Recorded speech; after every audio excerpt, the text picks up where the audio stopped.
works in Sao Paulo. He's got a master's in graphic design from AKV Sant Joost in Breda, the Netherlands. He's exploring the intersection between graphic design and programming languages, something I've always loved, that connection between computer science and graphics. And he's generating wonderful custom tools to generate even more wonderful logos and patterns. I highly recommend his Instagram, which is really fascinating. So with that, I'll hand over to you, André. Really looking forward to this. So the floor is yours. We'll turn off our mics. Hello, everyone. My name is André Burnier. I'm from São Paulo, Brazil, and I'm flattered to be here sharing this stage with so many great professionals. I want to thank you very much for the invitation to be here. So, I'm a graphic designer. I graduated in 2009 and my bachelor's here in São Paulo, Brazil. And back in 2016, I graduated as a graphic designer at AKV Sant Joost in Breda, Netherlands. After that, after I came back to Brazil, I started to develop myself as a creative coder, mostly by trial and error, and I enjoy myself doing this kind of silly stuff. But before I start anything, I just want to say, let clear to you guys that I'm a typeface bully. I mean, I don't know why, I just enjoy myself a lot being mean to typists. And I know this might be a little bit sensitive for you, some of you guys. So just a heads up, if you don't want to see typefaces suffering, you better not watch this presentation at all. Anyways, let's move on. So my research on code and graphic design was introduced mainly by Peter van Boekeln.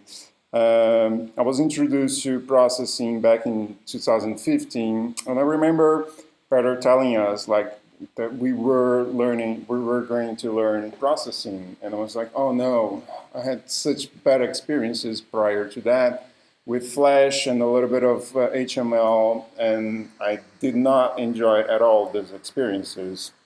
But as soon as I started to learn and understand the possibilities of programming and graphic design, I realized that, oh my God, this is so many things, so many new options and layers of possibilities and medias, meanings, not only making stuff in motion, which I never had experienced prior to programming, but also interactive and do stuff, weird things like this that I'm showing you guys right now.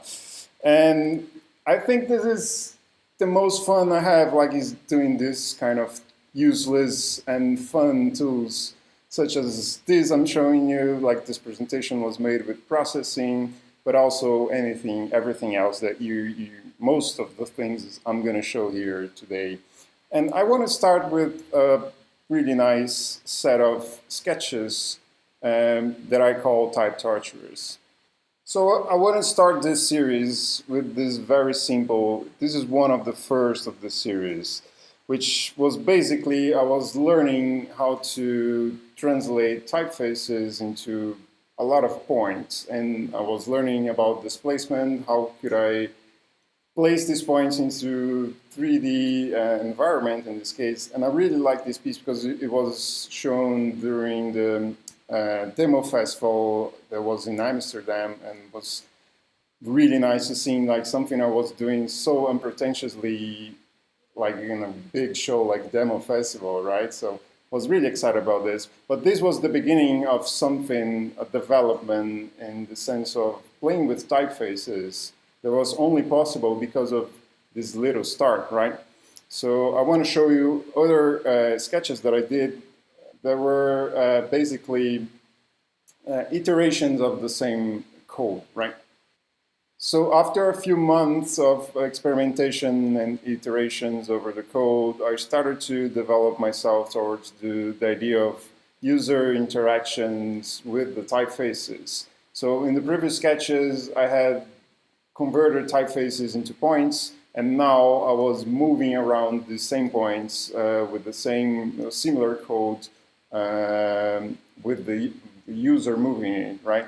So yeah, I was starting to develop my taste, this sadistic vision towards typefaces.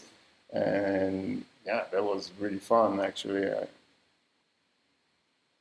And within the same idea, like different ways to distort typefaces, to break typefaces, I was experimenting, iterating, and I thought this was really interesting in the sense like I could never think on something like this within Illustrator or Photoshop or any other software, because these in order to make these I really needed a custom program or a custom software that I designed, which was totally made with processing and a couple of libraries.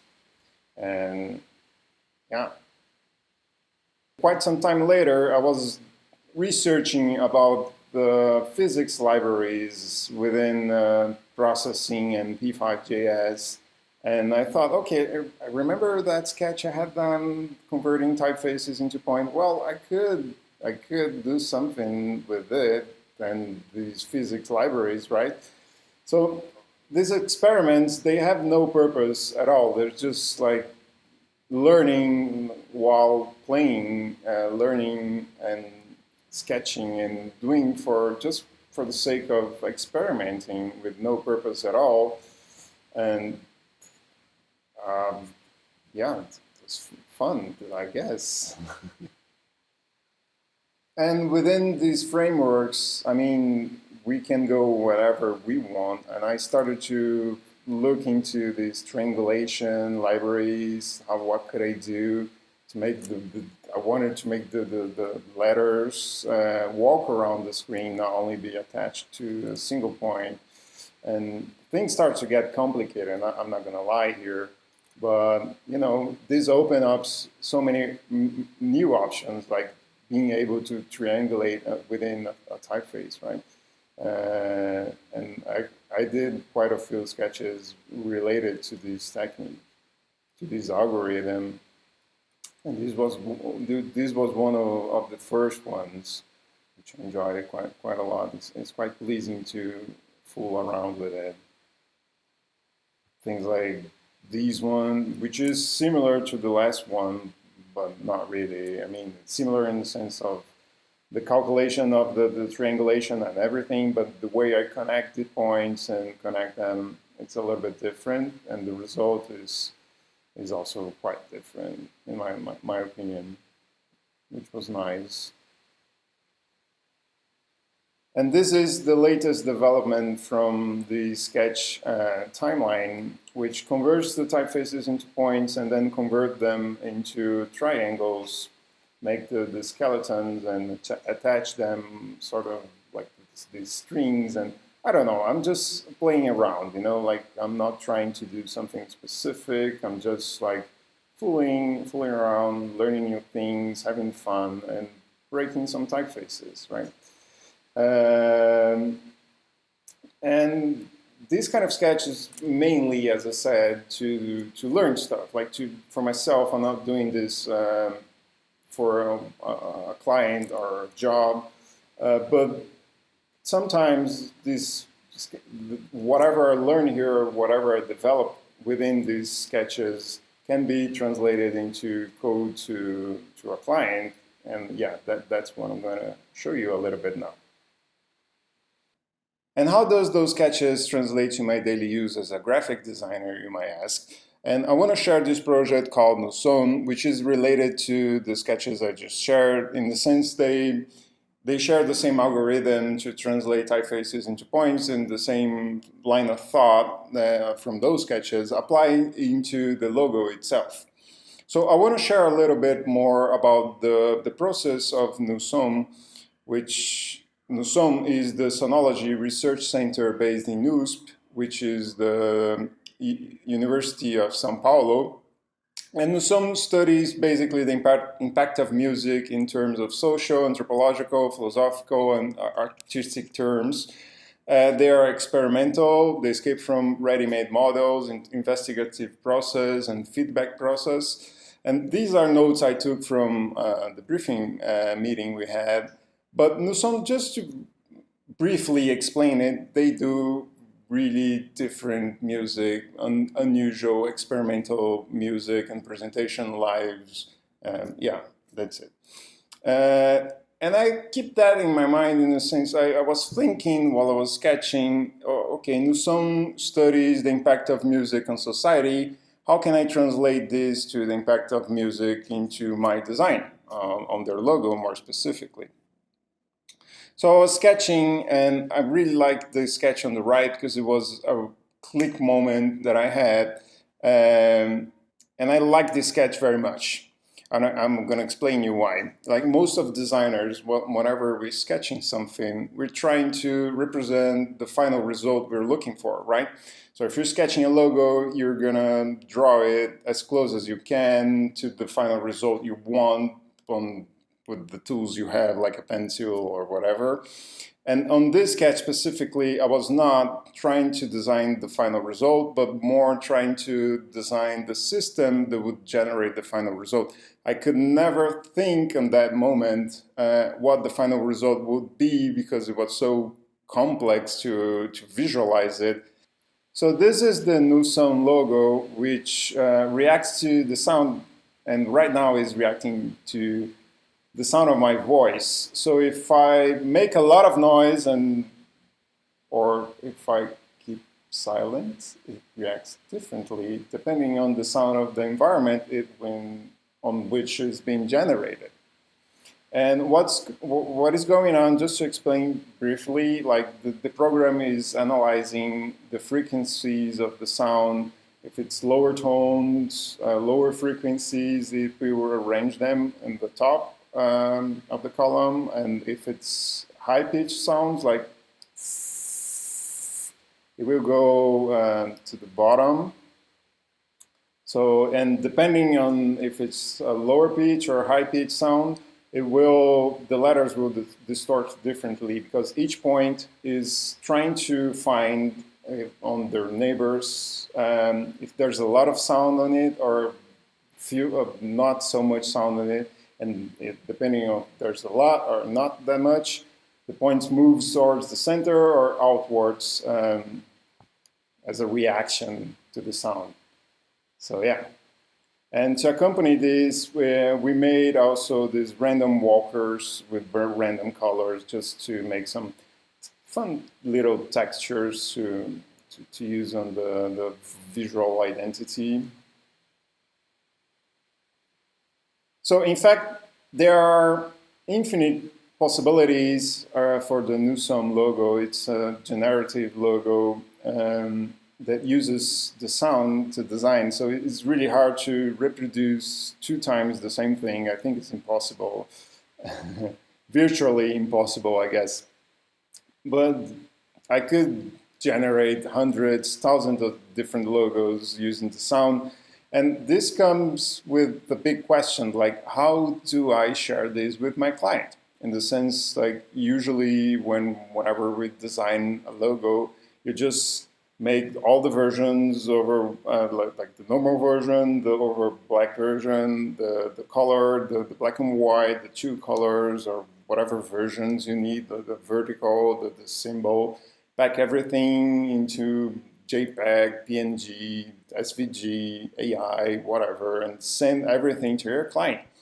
And while I could do this with this project and have hundreds and hundreds of files to share with my client, it would not, I mean, it would lose a little bit of the purpose since I really wanted the client to play around with it, since he's the one who's able to produce sound with instruments and with the voice and with the objects or whatever. So this comes up and I was like, okay, how should I share this with my client? If I'm not going to share the final versions or official versions, how do I do it? And the answer is always, yeah, that I had to do a program to share with them. And with this little program, the client was able to design the logo they want. So let's say, yeah, I'm happy with this. They could like change versions and pick, I don't know, I want to save this within a PNG and save it. And the program would save the file And the path is written here, and you could go there and use on whatever software you wanted. It could also, within this program, to generate new textures, like randomically, or just change one specific tone. But I didn't want it to give the client the power to choose and pick every single color. I wanted to be randomic in the sense not having that much control over it. It's just generating some interesting color palettes, and that was fun as well. And he could also, within this program, just save this. I don't know, I want to save this color palette 100 per 100 pixels. And yeah, save it. It would save in this resolution, specific resolution. And while we were developing this program, the client asked me like if I could make some sort of template to design some simple posters that for small events he would do sometimes in the university.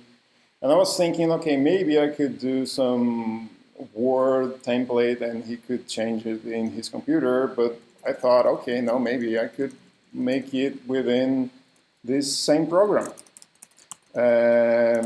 So he can use the program and type whatever title for the event he wants. So I want to type here, Andre talks about graphic design and code.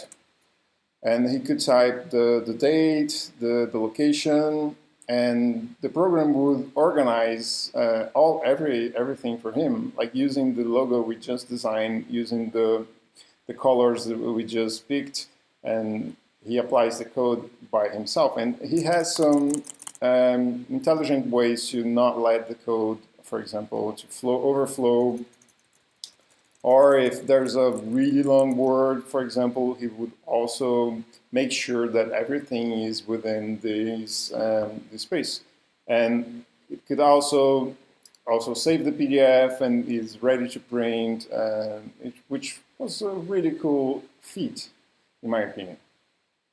So after I finished this project, I started to think to myself, like, how far can I push a program into making graphic design? Because this algorithm that generates these posters are quite simple, actually. They're not so complex. There's not many options in relation to the layout of the posters. They're all the same, actually. But I was thinking, like, I could make something way more complex than this. I could make something that generates different layouts, like different organizations or different medias and different formats. How far can I push it? And I was not sure. I was really looking for an opportunity to do that. And a more philosophical question maybe are, when we're talking, like, are the posters the design, or are the rules that generated the posters the design here? Because if the posters itself are the design here, then I'm not the designer, because the program generated the posters. But if the rules that govern these layouts are the design, then I'm still the designer, I guess. And nowadays, I believe the rules are still the design. So I'm still the designer of the posters, even though I'm not the one who placed these elements there, like organized everything into these posters. But I'm still the designer, I guess. And a while after I finished with the Nosom project, I got the right opportunity to experiment with pushing those barriers, pushing those lines into making a really complex layout generator, a more generalistic, let's say, like you can make different kinds of layouts, I guess. So Sidik is the Center for Cultural Integration, Documentation and Dissemination based in Unicamp, which is the University of Campinas. I had done their visual identity back in 2016, and Sidik is basically 5 different centers related to music, all of them. Like OZU, for example, is the orchestra of Unicamp. CCC, ELM are schools for kids, teaching music to kids. CDMC is like a center for documentations for things related to music from Unicamp. And together with their logo, I also worked on their visual identity. The idea was uniforming all the communication for all the centers into the same language. And for that, at that time, I was starting to develop a little bit of my processing skills, and I did a little program to design their patterns, which I'm going to show you. So this is the Sidik pattern generator. With it, the designer was able to make different kinds of patterns related to the very specific framework I had set up for them, or for the language. And this was a really cool, fun tool that I'd made for them, because at the same time I was helping the designer to not overwork with the patterns. They were able to do it way quicker or way easier, I'd say, than like trying to design each one from the ground on a vector-based program. But at the same time, I was also not letting the designer to go away from whatever I wanted. I was whatever I was envisioning for their communication, right? And it's a really simple, fun tool that lets you visualize and save it in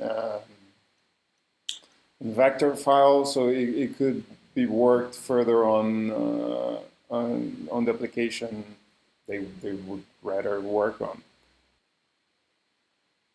And a couple of years after that, Sidik contacted me and said, well, our internal designer is no longer working with us, and we cannot afford to get a new one. So could you help us somehow and develop something so we could still use your visual identity? Otherwise, we will just like abandon it, do it the way that they could actually. So, and this was the timing. I just had finished the Nosom project, and I looked at it and said, yeah, I think we can do something. So the idea here is, instead of having the traditional designer, I design the visual identity and some other designer generate the layout, we will translate this visual identity into a designer bot. Then a user, any user, it doesn't need to be a graphic designer, can use it to generate the layouts. So this was the idea for the project itself. So when I started to work on this task, I questioned myself, okay, how can I translate the brand manual from Portuguese to P5.js? And this on the left is the brand manual, like a short version of it. And I started to realize how incomplete these manuals are. Like these manuals, the brand manuals, don't talk about information hierarchy or weight and balance, composition, harmony, or rhythm. All of this, we suppose that the graphic designer already knows. So we don't have to explain it, how to compose or how to make a page harmonic, talk about rhythm and stuff like these really complex design problems that we face it in our brain is trained to overcome these, to come up with solutions that are good visually in the sense of composition and everything else. But the program doesn't know it. So it was a really, really big challenge. And before I talk a little bit about how I did it, I want to show you the final result. So this is the Nosom designer bot, which organizes information into a canvas, any size canvas. And here is some random information, like if I click redo, it reorganizes everything like in a different way. It's randomic a little bit. I'll explain it, how it works further on. And we can type anything we want. So André talks about graphic design and programming, for example. And the code gets how much text it has, the weight it needs to be, like everything is organized into blocks. So there's the title block, which is these 3 lines, and the information block, and extra information, and everything has a weight in which we can play with. For example, giving less and less difference on sizes and weights. So everything, if I set it up this for the minimum, everything will have sort of the same size and weight. And if I set it up for maximum, for example, there's a lot of difference between them. And this is the main control that the user has on like organizing this layout the best way possible. And here we can change, for example, the size. Let's say I want to work with digital, let's say something like this, and generated, and the program organizes the information within the canvas, the user setups. And we can pick new colors, change colors. The palette, the color palette is restrict to only the colors that from the brand. And also they could add or take off logos, because this is something that was really important for them, to have these logos and be ready to just use the most common ones they want. So yeah, with it, they could save it into PDF, JPEG, PNG, and use it or print it, whatever media they needed. And they could create these sketches on the size and format they wanted. So yeah, it was a really, really interesting project. And I'm going to explain a little bit how it works now.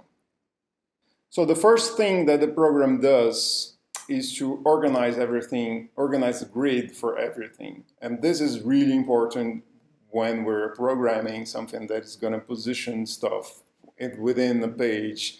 The grid is the most important thing for a program, like to organize everything, right? So the program divides the canvas into little squares. There's an algorithm to do it. And then he picks a random spine, vertical spine, or horizontal spine to organize the layout. And this is the only moment that the program makes a random choice, like picking these two spines for that will guide the layout throughout. After that, well, I'm gonna simplify immensely this task, but the program gets all the information input from the user and reads the amount of text there is, divides the area into the blocks and separates everything, sets the sizes. And this is way beyond my ability to explain it, because I've done it. It's been a couple of years I've done it. I totally don't remember how I've done it, to be honest.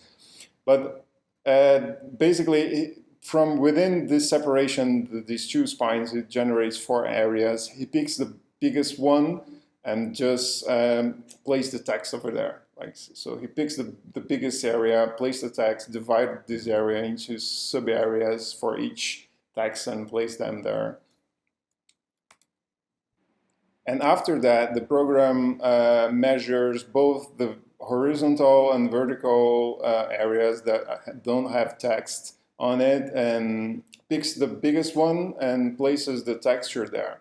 So, and the texture is not like this. This is just represented. The texture is based on a maze generator algorithm. So it's never 2 times the same maze is calculated every time the layout is generated. And after all that, it just finalizes everything with the colors, the logos, and anything else it needed.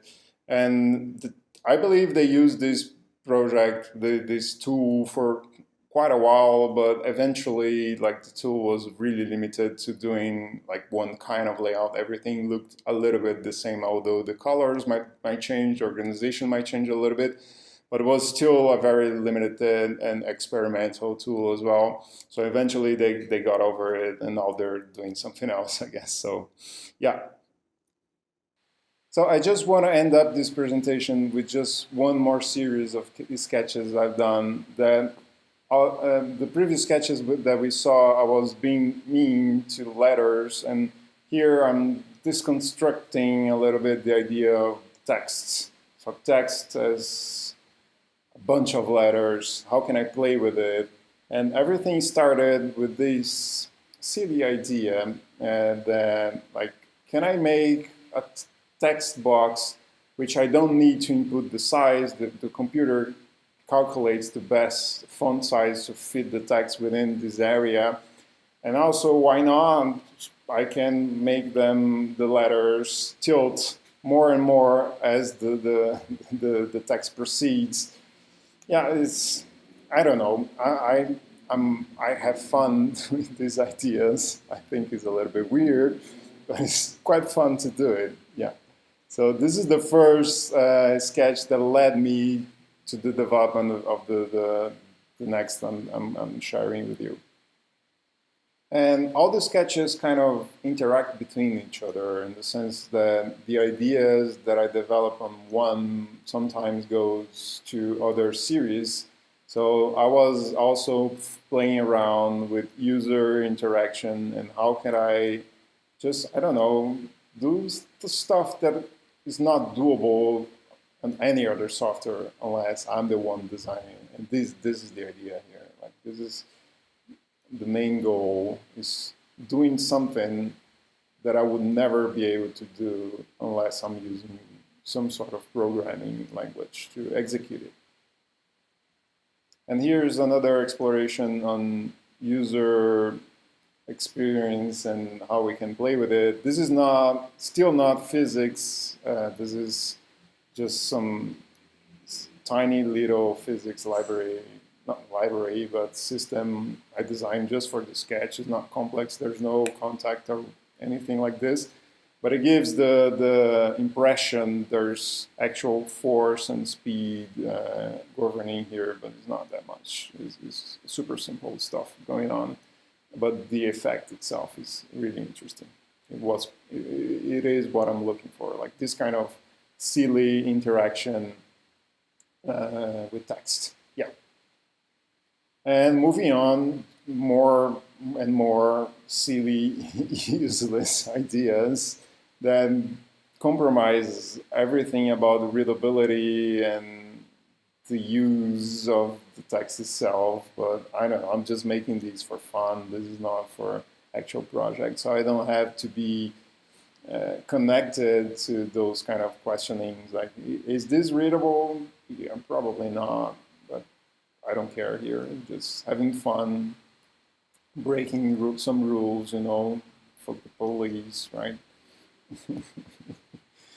But these are, as I mentioned priorly, like these are mainly to experiment and to learn something and to learn new techniques and having new ideas and be free and not be constrained by software or already developed tools to explore your ideas.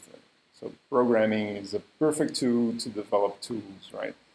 It's a tool that enables you to make other tools. This is the kind of tool I made. And eventually, these sketches relate to themselves. So I started to play around with physics libraries, the same way I was working on the other sketches, the letter distortion ones. And now I'm applying the same techniques here to these sketches, but on a different perspective or a different environment, in the sense that here is letters that are connected, forming the words, and yeah, I'm just beating them and having fun. This is it. And then these blue lines here are basically some sort of strings that connect the text to the origin point in which it was created. So, and I can disconnect them, reconnect them, and yeah, this is it. And eventually these ideas start to get more and more complex, and also stuff that I did on other sketches come here. So for example, the idea of triangulation from the beginning of the presentation is also here. in a different way, and how can I play with it, and how can I make text unreadable again. So yeah, I'm just fooling around, as I say. And those sketches led me to work on this project, for example, that this poet called Thiago Moraes contacted me to work together. And he was working on a project called Marcacos at the moment. That was basically, he took all his poems that he had written during all his career and cut it off, all the verses, and rearrange them randomically. So he was cutting off all the verses and putting everything into a sack and then taking off and reorganizing them randomically. And he contacted me and said, yeah, I think this is a quite fun project to work with programming, because we could automate this.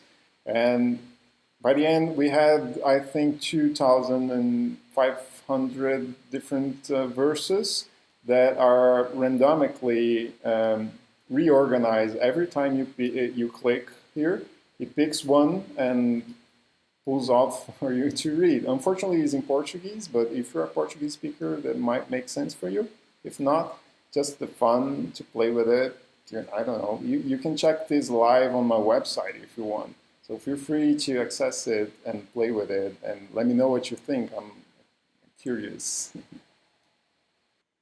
So yeah, I hope you enjoyed this. If I could leave you a message, would be program your designs. I thought it was a little bit more professional than beat your letters, but well, if you want to check out a little bit more about my professional work, you can check my website at andreburnier.com.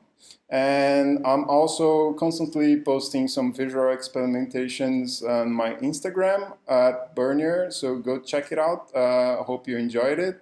I'm sure excited to answer some questions and talk to you guys. So see you. Thank you. Well, thank you so much, André. That was thrilling. That was really excellent. Just the general sense of play and experiment and fooling around, as you put it, just leading towards real innovation and professional projects was wonderful. Wonderfully expressed there. Yeah, congratulations. Thank you. So it's open for questions now. We've got 20 minutes, or let's say 15 minutes before we'll close the room. But feel free to fire questions at André. I have a few, and I'm sure Jesus has a few as well.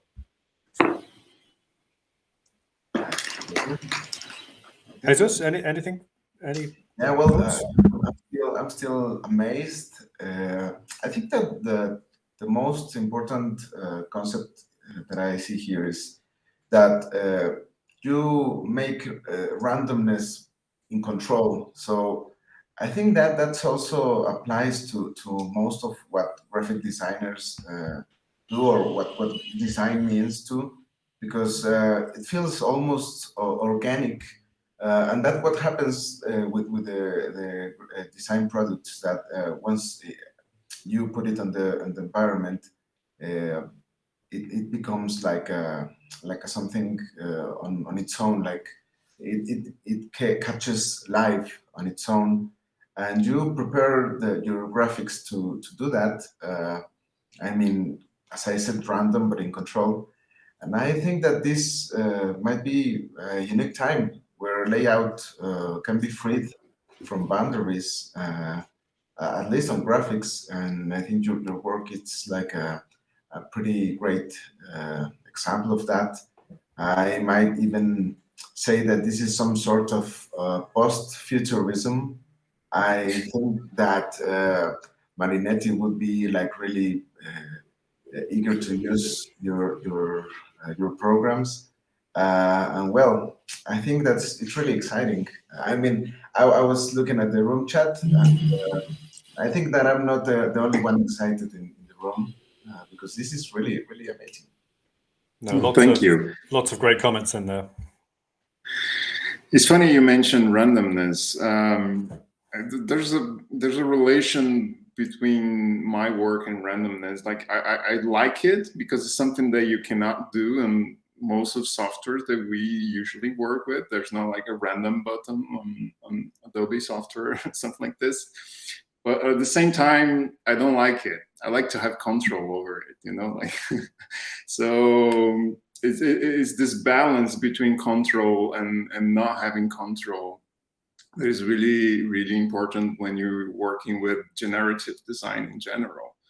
Because you don't want to, because if you have full control over something you're designing, then the output is already like dictated, and there's no innovation on it. There's always going to be the same thing, and if everything is random, then you don't have identity anymore. You don't have any control over it.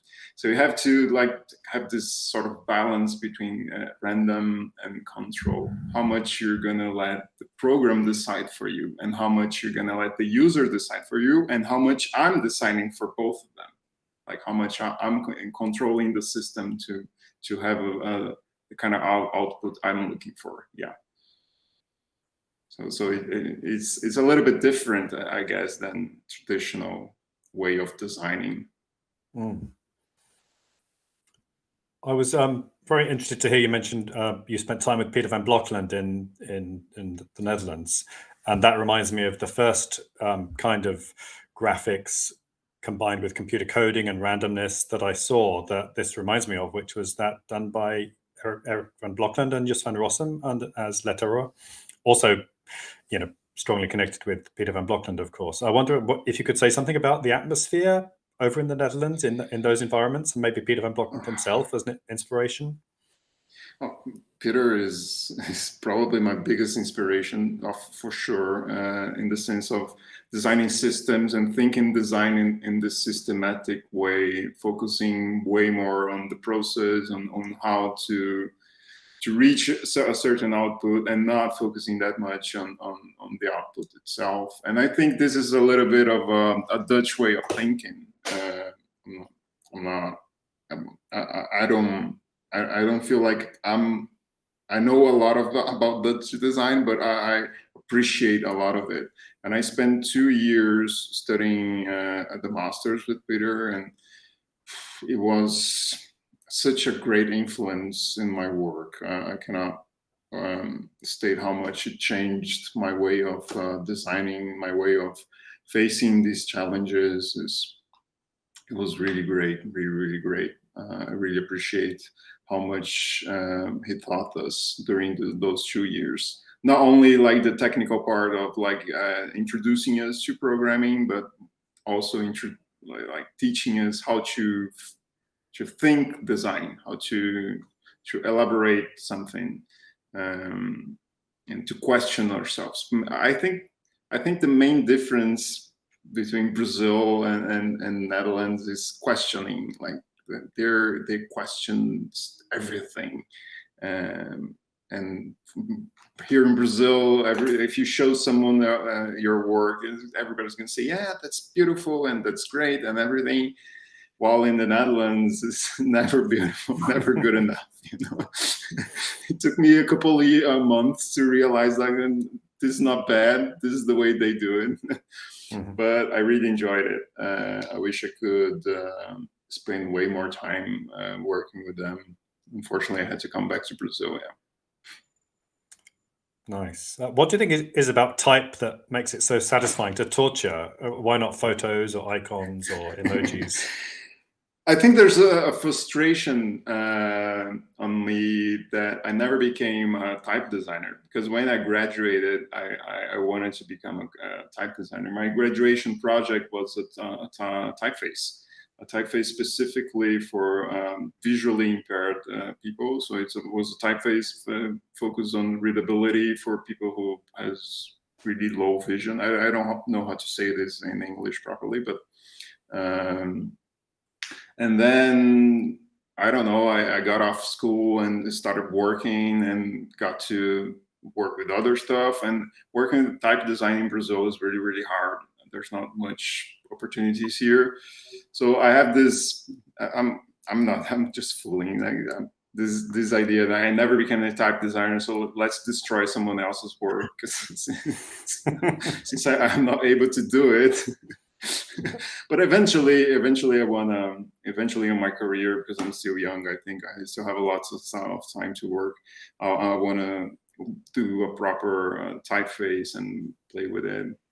But it's just, I don't know. I don't know why. I just really like typefaces and experimenting with it on ways that they're not so usual. It's something that interests me a lot. Cool. Yeah, thanks for that answer. It reminds me that there's a lot of talk about responsive design in relation to CSS, web design and CSS. And this, of course, this is a kind of responsive design, but you control all the rules and you can invent new design patterns, totally new mathematical relationships between elements.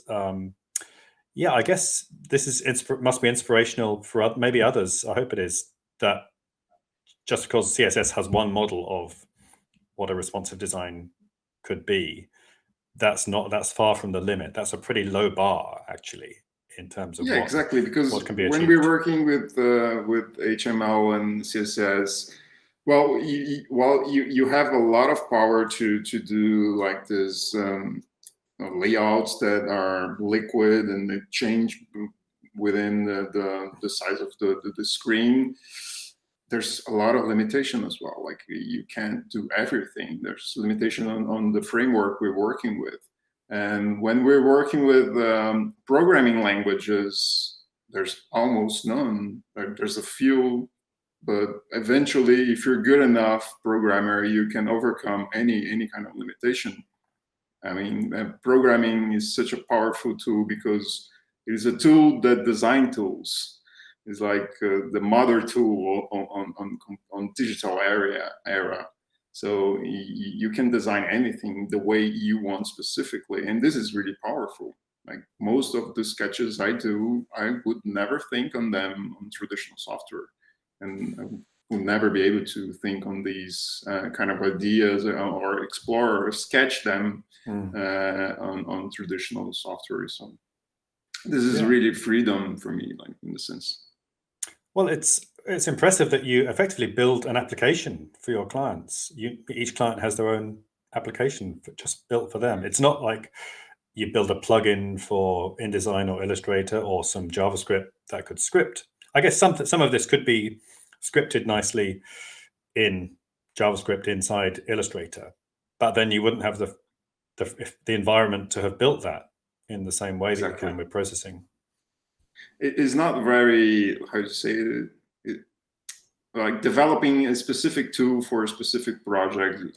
It takes a lot of work, like, so depending on what it's going to be used for, like, is not the best way, like, in the sense, like, if the client needs like 1,000 posters, then yeah, cool, like, maybe a program will help you to design 1,000 posters within 3 hours instead of like spending a month working on different posters. But if the client wants just one poster, then maybe programming will take way more effort and way more work than designing it in traditional way. So it really comes up with what is this for? Like, why do you need a tool specific for this? Is this the best solution? I'm not sure. I'm trying to push this. I'm trying to push this idea, like, this is possible, this is viable in the sense, and the good thing about programming is the more you train it, the more you do it, the easier it gets. So if I would do something like 2 years ago, it would take me like 2 months, and nowadays I do it in 1 week because I'm way more proficient while I'm coding. So this is really interesting for me. Like, nowadays, most of my work nowadays is code. I'm not working anymore. Like, whatever I deliver for my client is code. It's not anymore. I don't do a logo. I don't do a poster, I do a tool that designed the logo for the client. So I just did a work right now that was exactly this. I was working with them, and then they were like, okay, so you're going to deliver us a logo? No, I'm going to deliver you a tool. Then you design the logo, because you can set up the specific sizes or specific distances, colors, whatever within this tool, and then you can design it yourself. I'm not going to do it for you. Like, the tool is going to help you do it. That's and great. It's a different way, a different perspective on doing it. Yeah. So do you have any plans of selling like some of these programs, for example, to do the poster typesetting? I think that's like a really interesting tool that many designers would be happy to use. What is just for your own thing? So these tools, like this, I call them designer bots. Like, this is my own invention name. These designer bots are really, really complex sometimes. And the more generalistic they are, the more complex they get. And this is like an exponential curve. So like it's not doable to, like, for me now, like, at least with the knowledge I have now, like, to do a tool that can be used on any project. So this is really focused towards one specific identity or one specific problem or one specific task. Because doing something that can work for any client or work for any designer or any kind of media, this is really complex. This gets out of hand, for me at least. I would need a team of programmers working with me to develop a real tool to do whatever, to develop a tool that can attend to any kind of different client needs or visual identities for different clients. So for me, it's easier to work, like, at least for now, like, work specifically for, like, okay, I'm doing a work for this client, I'm going to develop the specific tool that's only able to do this specific thing that it needs to do, other than doing something journalistic. So we don't need to be afraid of losing our jobs in the sense. Yeah. We have one question from Anne Hext in the chat, and she asks, could I use it to smash up a text in my font and then reform it for an app intro? Reform it? I think then it would, I guess she means it would come together to spell the name of the app or something in as a splash screen and an app. Like generating a video, maybe? Yeah. Yeah, I think an intro video made with this technique. Yeah. Yeah, for sure. Like, these tools we are able to generate videos or SVGs or whatever output we wanted. But this is the thing, like, the very specific output. Like, you design the software to do this, like, in a very specific way. And there's some, like, really interesting things. I was working with motion designers in a project a couple of months ago, and they were like, okay, maybe, because we were generating MP4s outputs, and they were like, oh, maybe could we somehow generate like frame by frame SVGs? Yeah, of course I can. And they were like, wow, this is awesome. Like, for motion designers specifically, they love to work with SVGs. I don't understand really well because I'm not a motion designer. So these tools are really interesting for, like, this specific kind of outputs that are needed for specific kind of tests. And there's a good translation between processing and JavaScript these days, isn't there? Yeah, there's P5.js. Actually, right. The Sidik project is P5.js. It's a web, you open on the web browser. Yeah. So I guess you could give someone a P5.js code that produced random animations of the type that Anne is talking about in their websites or apps or something. Yeah, and this is really cool because it generates like these workflows that are really nice. Like instead of sending my client like an image or something of the sketch I'm working on, I just send a link and they open up on their browser and they play with it. They interact with it. They use it the way they want it. And if I update it, they'll have the updated version automatically. So JavaScript is really powerful in this sense because of the browsers. And then you can play with the difference between working, opening on the desktop, on mobile, playing with different, like the touch, or mouse or cameras or whatever.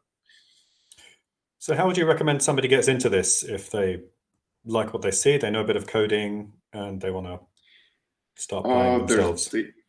There's the YouTube channel, which is the where I think all the creative coders are born, which is named the Coding Train from Daniel Schiffman, is where I think everybody learns the basics on processing in P5.js.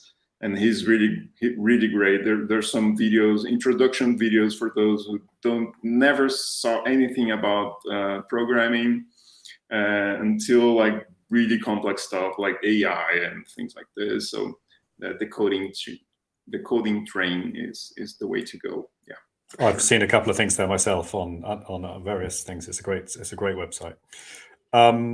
I think we just need to wrap up now. Any more questions from you, Jesus? No, I think it's pretty clear. I'm just for the coding train. Maybe I can post the. Good idea. Post the link in the chat. Yeah.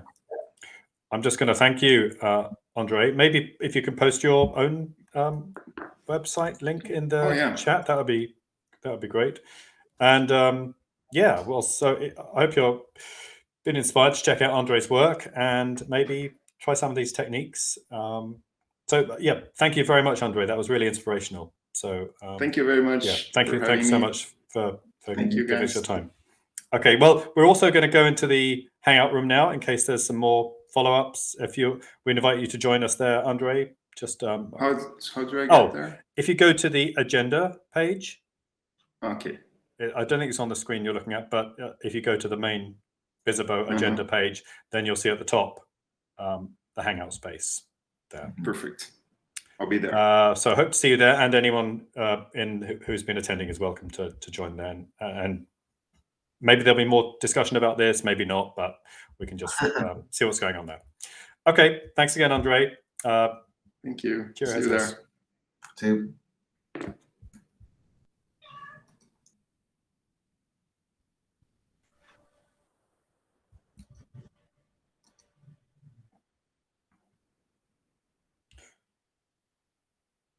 Cool. Thanks, Jesus. That went well. That was impressive. Yeah, thank you, Lawrence. See you in a minute. Yeah. I think everybody was kind of shy, but I think we were all impressed. Absolutely. Yeah.